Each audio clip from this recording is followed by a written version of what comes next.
भवतां सर्वेषां छात्राणाम् अस्मिन् यूट्यूब चैनले सुस्वागतम्।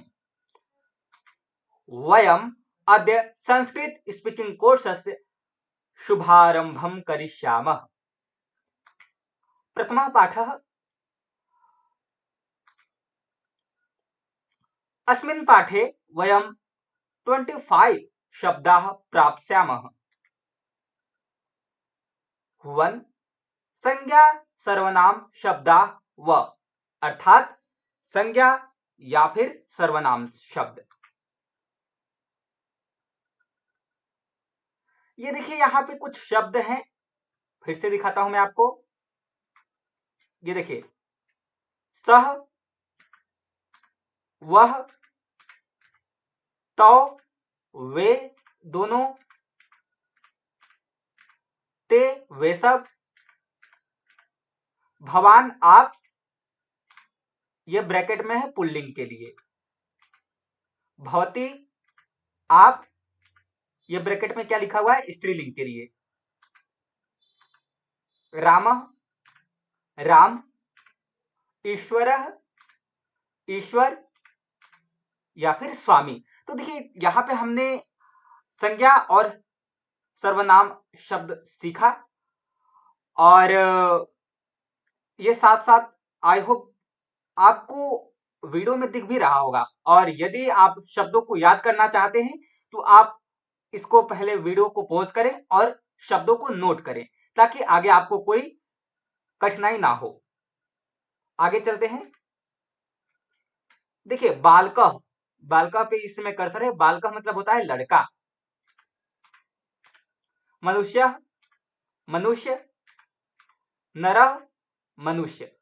तो मनुष्य माने भी मनुष्य होता है और नर माने भी मनुष्य होता है। ग्रामम गांव, नृपः राजा, विद्यालय विद्यालय। अब देखिए यहाँ पे हम दूसरा पढ़ते हैं। देखिए धातु क्रिया वा यानी धातु और क्रिया ये सीखेंगे हम इसमें। और इसमें शब्द क्या है, देखिए कर्सर भू पे है। भू का अर्थ होता है होना। ये पठ पढ़ना, लिख लिखना, हंस हंसना, गम जाना, आगम आना। और ये देखिए 3 इसमें लिखा हुआ है अव्यय क्रिया विशेषण व। इसमें अव्यय और क्रिया विशेषण शब्द आपको बताए जाएंगे। तो शब्दों का आइए हम देखते हैं। देखिए अत्र यहां, इह यहां,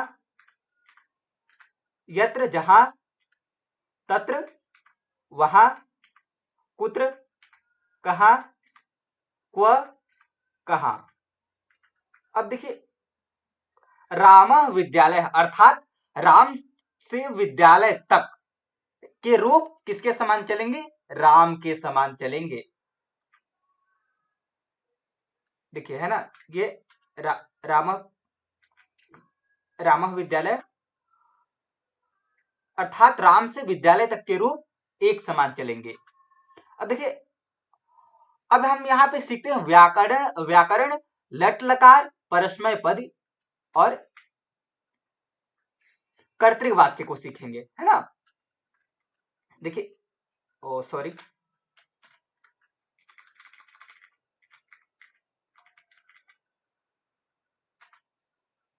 तो देखिए अब हम पहला देखते हैं यानी शब्द रूप।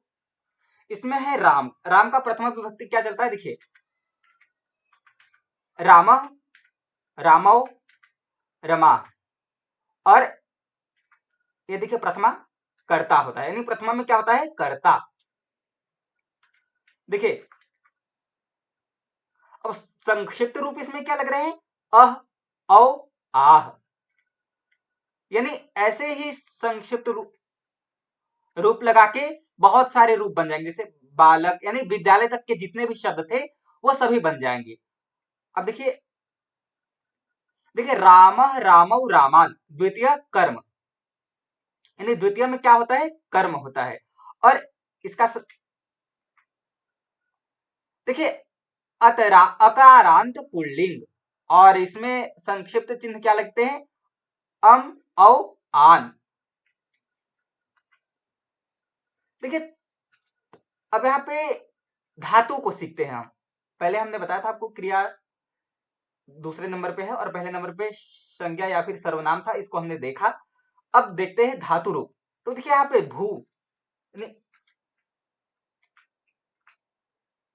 भू लट लकार यानी वर्तमान काल। देखिए यहाँ पे भू का रूप किस प्रकार चलेगा, धातु में का रूप अलग चलता है, ठीक है। इसमें लकारों के हिसाब से चलता है और शब्दों का रूप विभक्तियों के हिसाब से चलता है। तो यहाँ पे लट लकार का हम अध्ययन करेंगे पहले।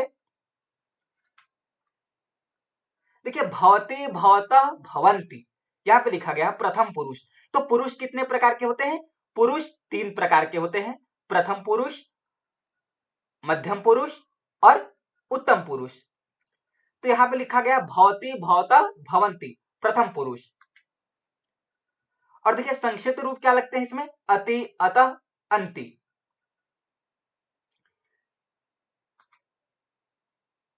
जैसे देखो संक्षिप्त रूप लगाकर अन्य धातु भी बनेंगे, जैसे लिखती, पठती, गच्छति, अगच्छति आदि, ठीक है। देखिए लट लकार में गम का गच्छ हो जाता है।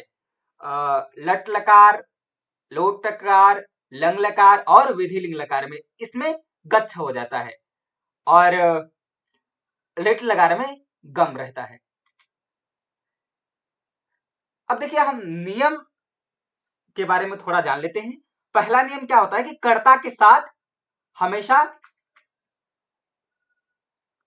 क्रिया का वचन और पुरुष होता है। जैसे सह पठती यह प्रयोग होगा और सहपठ प्रयोग नहीं होगा, अर्थात कर्ता प्रथम पुरुष है तो क्रिया भी प्रथम पुरुष की होगी।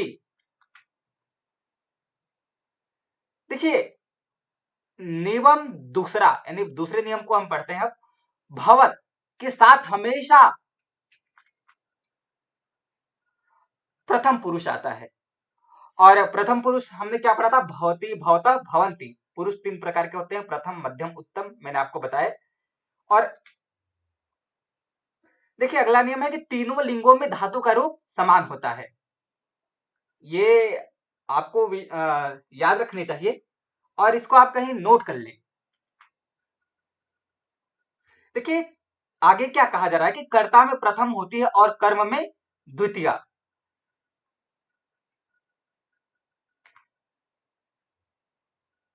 हाँ ये नियम आपके लिए बहुत जरूरी है, नियम 5, कि बिना प्रत्यय लगाए किसी भी शब्दों का प्रयोग नहीं करना चाहिए।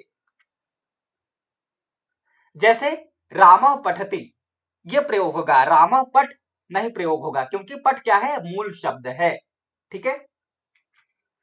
अब आगे चलते हैं। देखिए एक अर्थ वाले पर्यायवाची शब्दों में से एक शब्द का ही प्रयोग होता है। जैसे जैसे मैं आपको बता रहा हूं, जैसे मनुष्य गच्छति यह प्रयोग करेंगे, या फिर नर गच्छति, इसमें से एक का ही प्रयोग होगा, आप 2 का प्रयोग नहीं करेंगे। आगे अब देखिए हम अभ्यास कुछ करते हैं और वाक्य बनाना सीखते हैं। जिन शब्दों का हमने ऊपर अध्ययन किया 25 शब्दों का, अब उन्हीं शब्दों के आधार पे वाक्य बनाते हैं। जैसे वह पढ़ता है, स पठती, वे दोनों पढ़ते हैं, तो पठतः, वे सब पढ़ते हैं, ते पठन्ति, और आप यहां आते हैं, भवान अत्र आगच्छति, आप दोनों हंसते हैं, तो भवान भवंतो भवंतः। तो यहाँ पे क्या लगेगा, दो वचन है तो द्विवचन के लिए भवंतो, तो भवंतो अत्र, सॉरी भवंतो हस्तः, यानी आप दोनों हंसते हैं। आप सब जाते हैं, भवंतः गच्छन्ति, तो भवान भवंतो भवंतः, ये ध्यान रखना। आप लिखती, हैं, तो इसका क्या होगा? भवति लिखति। वह क्या हो रहा है? तत्र किम भवति। अब आपको संस्कृत बनाना है और इस होमवर्क को आप हमें व्हाट्सएप के थ्रू सबमिट कर सकते हैं। व्हाट्सएप नंबर डिस्क्रिप्शन में मिल जाएगा। वह लिखता है, वह हंसता है, वह गांव को जाता है, वह आता है, बालक पढ़ता है, राम लिखता है, राजा यहां आता है, राम विद्यालय जाता है। आप वहां जाते हैं, वह मनुष्य कहां आता है? वे दोनों हंसते हैं। वे दोनों कहां जाते हैं? दो आदमी यहां आ रहे हैं, दो राजा वहां जा रहे हैं। वे दोनों जहां जाते हैं वहां हंसते हैं। आप दोनों क्या कर रहे हैं? वे सब यहां आते हैं, वे सब यहां आते हैं। सब बालक विद्यालय जा रहे हैं। वे मनुष्य कहां जा रहे हैं? आप सब पढ़ रहे हैं। वे सब क्या कर रहे हैं? तो ये थे आपके लिए कुछ होमवर्क। तब तक के लिए दीजिए इजाजत। मिलेंगे नेक्स्ट वीडियो में। तब तक के लिए जय हिंद, जय भारत, वंदे मातरम।